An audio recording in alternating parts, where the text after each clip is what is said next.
Now the physical and chemical properties of the ether. So firstly discuss about the physical properties. In the physical property we discuss about boiling point. See here, the boiling point of ether is less than alcohol. In the case of alcohol, hydrogen bonding is possible. ROH, इधर का H उधर के oxygen से hydrogen bond बना लेता है, और जब भी कोई कंपाउंड हाइड्रोजन बॉन्ड बनाता है तो उसका बॉइलिंग पॉइंट बढ़ जाता है. क्यों? क्योंकि एक्स्ट्रा बॉन्ड फॉर्म हो जाते हैं. तो एक्स्ट्रा बॉन्डिंग की वजह से ज़्यादा टेम्परेचर लगता है एवापोरेट होने के लिए. तो ईथर के केस में हाइड्रोजन बॉन्डिंग पॉसिबल नहीं होती बिटवीन द ईथर मॉलिक्यूल. तो because of that no hydrogen bond is there and boiling point is less than alcohol. Diethyl ether को हाथ पे ऐसे रखें तो रूम टेम्परेचर पर ही एवापोरेट हो जाता है.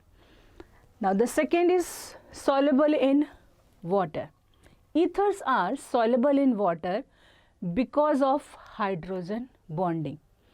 आपस में हाइड्रोजन बॉन्ड नहीं बनाते ईथर, लेकिन ether can form hydrogen bond with water.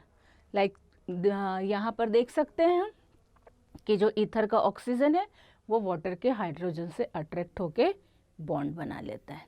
तो because of this solubility ether की पॉसिबल है वाटर के अंदर. But if this alkyl group is more bulky और मोर लार्जर, छोटा छोटा है 1-2 वाला तो it can form hydrogen bond, लेकिन जैसे जैसे आर बढ़ता जाता है तो उसकी सॉल्युबिलिटी क्या होती है, डिक्रीज हो जाती है. फिर आसानी से ये सॉल्युबल नहीं होते हैं. Now the reaction with HX, hydrogen halide. तो see here, this is ether ROR react with hydrogen halide and form alcohol and alkyl halide. ये R इस X के साथ कंबाइन हो गया, इस R की पोजीशन पे कौन आ गया, H. तो it become ROH, alcohol. And the second molecule जो फॉर्म होगा that is RX, alkyl halide.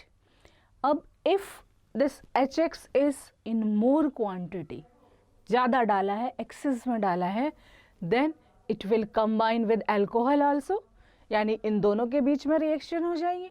Alcohol react with